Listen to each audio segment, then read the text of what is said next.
over the summer, my family spent a lot of time at our community pool, it was really nice. Signing up for a pool was a fantastic idea for us because the summer was hot, as you all know, and we had mainly been at home for the past 18 months or so, which many of you have experienced too, being at home.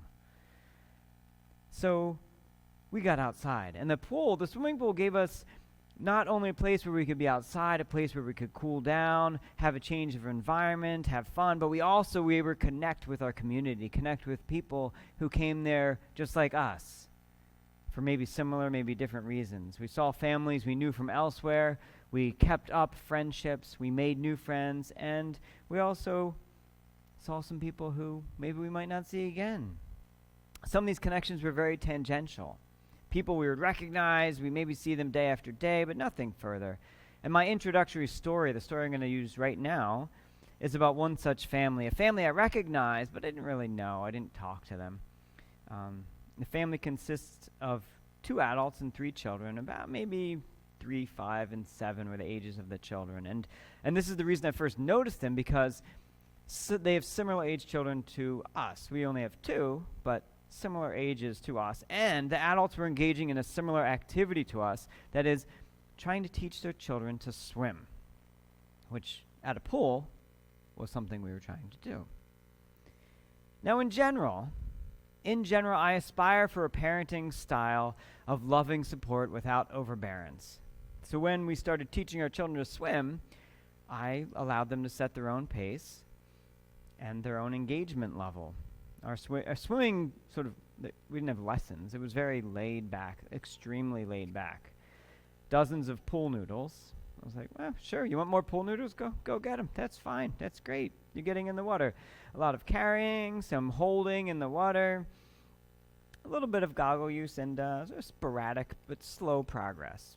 That's okay with me. Now, the other family that we were watching, that we occasionally see, they had a very different approach to their parenting. One adult would bring a child into the pool and give that child very specific tasks, specific support, and specific challenge. And they would call it their swimming lessons, because we would hear them and, wow, that's a big difference to what we're doing. Those children, we're thinking, are probably going to be swimming much before our children.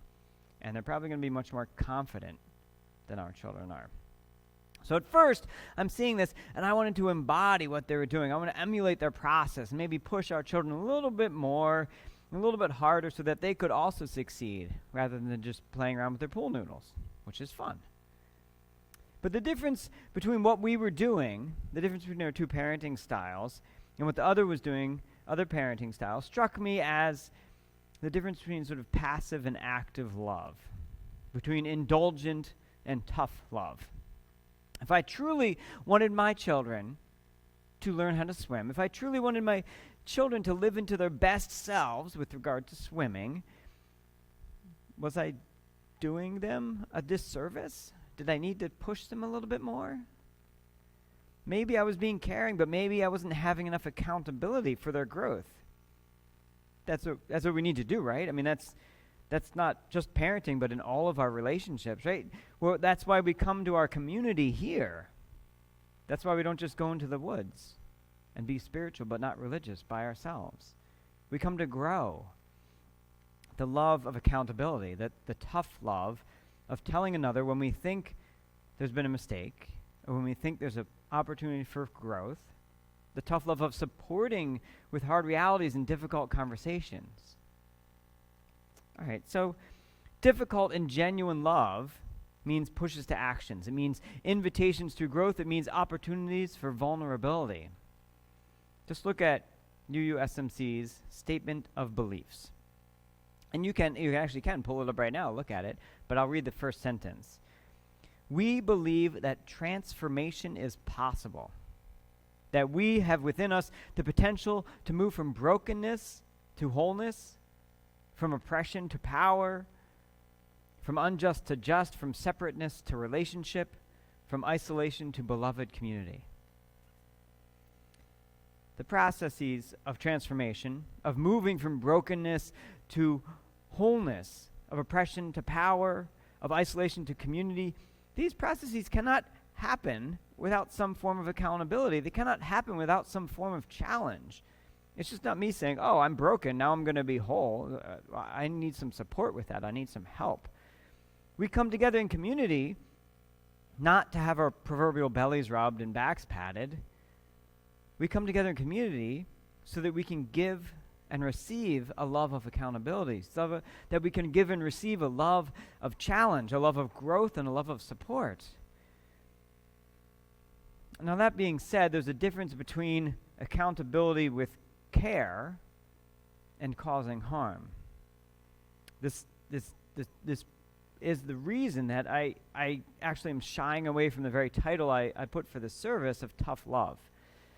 Because the word tough and the term tough love, they both bring to my mind the risk of being harmful, the risk of being mean, and naming it love. It's tough love. Because there's a slippery slope. There's a slippery slope of mistreatment that can easily start from a place of perceived care and so-called tough love. Which brings me back to the pool, and it brings me back to the family swimming lessons. The family that I noticed did indeed get their children more in the water than our children. But it soon became clear it was not in a way which I liked. In one of their swimming lessons, when we were there, the other family was working on using a snorkel and getting comfortable being underwater. That's a good skill. That's something that's useful if you're learning to swim. But to do this, one parent actually held the head of a child underwater, the whole while the child was thrashing, crying, and saying, in a way, only a small child could really truthfully say, like, I don't like it when you hold my head underwater. That's not okay. That is not okay. Holding anyone's head underwater, literally, or proverbially, literally, while they are struggling for breath, no matter your intentions, is wrong. The parent was looking for benefit. The parent was looking to help their child learn to swim and learn to be a better person. This was tough love, right? No, this was mistreatment. This was wholly inappropriate. There was another instance of similar action when a different of their children was screaming and crying while the parent forced them to float without support. At this occurrence, 2 lifeguards came over and asked that the family stop what they were doing and offered help to the child. Thankfully, a person with authority named this for what it was: inappropriate and harmful. A person of authority gave that accountability to the parent who was going too far with the child. Now, the story of teaching a child to swim, there's a lot to unpack there. That can be a whole series of discussions and talks. There's a lot there. Yes, just being at a pool, just being present there without getting in the water won't teach someone to swim, just sitting by the poolside. But pushing to a state of anxiety and obvious distress is also not the answer. Neither enabling on one side, enabling to not get in the water, nor harm on the other side are good paths to tough, caring, supportive love. That's somewhere in the middle. As before, this holds true for all relationships. We need to know and hear when we have fallen short of another's expectations. We need to know that, but not through spite, not through animosity, not through harm. Just imagine, here's a mind exercise. Could be a real exercise for some of you. Just imagine you and your beloved are living together, and there are often dirty dishes left after your meals together. One response would be you grumble to yourself as you clean up, and you don't mention anything. More dirty dishes I have to do. That's not communicating. That's permitting an unwelcome action. A different reaction on the other side here is saying, you make me so angry when you leave your dirty dishes in the sink. If you loved me, you would clean them. Wow, no, that might be tough, but that's not love. That's not love. That's a stab at communication. It's trying for communication, but it's manipulative and it's downright mean. So let's go somewhere in the middle. Let's hear another response. I am feeling as if I'm doing a lot of our dishes. Could you please try not to leave dirty dishes in the sink? There's more caring. There's naming what the concern is. And there's leaving space open for further communication. It's not saying I'm right, you're wrong. It's saying this is what I'm feeling. This is what I'm feeling when you do something. Can we talk about it? The final response may not be the easy one to say. It may not be the easy one to hear. But there's love there. I could keep on going. The examples are myriad. We could say how we show difficult love to each other in friendships, in romances, between colleagues, in faith communities. How do we support each other with accountability in our quest from brokenness to wholeness? Is there punishment when we fall short of our best selves? Is there quiet permission for our missteps? Or is there loving accountability? When I am less than loving in this community, is this community able to do the difficult, possibly uncomfortable, but definitely loving response of letting me know rather than enabling or punishing? I do have two more examples of this. One, again, from my parenting, that is what I am steeped in my life now, and then one from church life.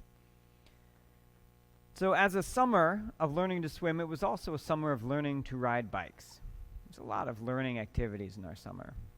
And oh boy, if you want to help a child learn to do either one of those activities, you will quickly see the difference between enabling, between punishment, and between difficult love. Because once again, I had fallen into the habit of comfort and sort of stagnation. In this instance, we were using training wheels for years. And I'm not saying training wheels are terrible, but the training wheels were comfortable. They were caring, but they also didn't help much in the process of learning to ride a bike. Because you don't have to move at all on training wheels. You can just sit there, which if you know on a bike, you can't just do. So we decided to push a little bit with care, figuratively, not literally on the bike. So we took off the training wheels, and we also took off the pedals. Now we have bikes with a seat and two wheels. Bikes which are much more difficult to ride, but bikes which really teach a child how to balance. Because you walk, you take big steps. It's a balance bike. You learn how to have that balance. Were our children happy with this? No, not at first. They cried. They were angry. They were upset. But they also were not in danger. And they were not in extreme distress. We moved from a comfortable, less helpful action to a less comfortable, hopefully more helpful one. That was how we tried to go to good, tough love. That hard love. And the other example I have is from congregational life. I currently do guest preaching, if you didn't notice, like right now. I'm not Greg. I do guest preaching at area congregations and churches, and I do vacation and sabbatical coverage when other ministers are away for a period of time.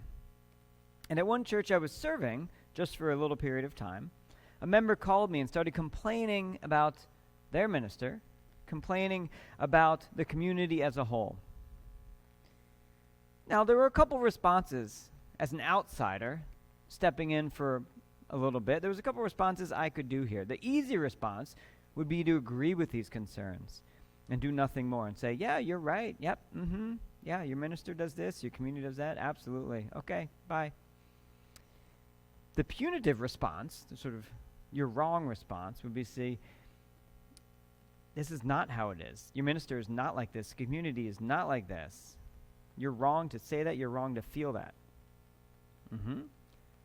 Now the loving, more difficult response to hear and to say is encouraging, supporting a meeting between this person and their minister. Because without that conversation, The minister can't know about the concerns. Without the conversation, there's no openness for communication. There's no invitation to embracing love. There's no growth. That's, hopefully, the good, tough love. And bringing this home, so to speak, to here, brings me to the mission of Mill Creek. To be a community that invites you to awaken to love. I've mentioned it sort of tangentially. I am invited here to awaken to love. There must be difficult conversations, uncomfortable, loving accountability.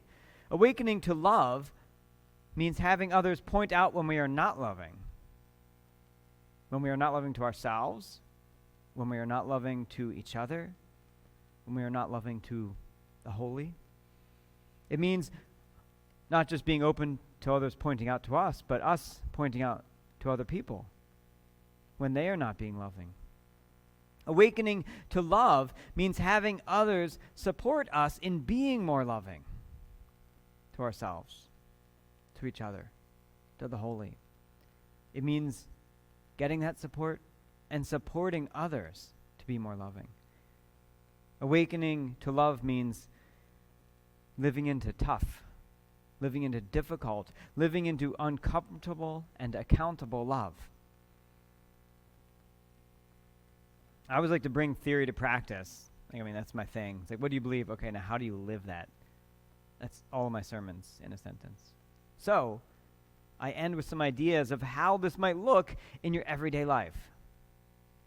What does that look like in every day? The tough love I'm talking about is the good, healthy, difficult love of wanting growth and wanting betterment. It looks like reaching out to a friend, to a colleague, to a minister, to a therapist, to a teacher, a personal trainer, a support group, a counselor, a family member, reaching out to someone you trust for help. I feel like I'm drinking too much. Can you help me?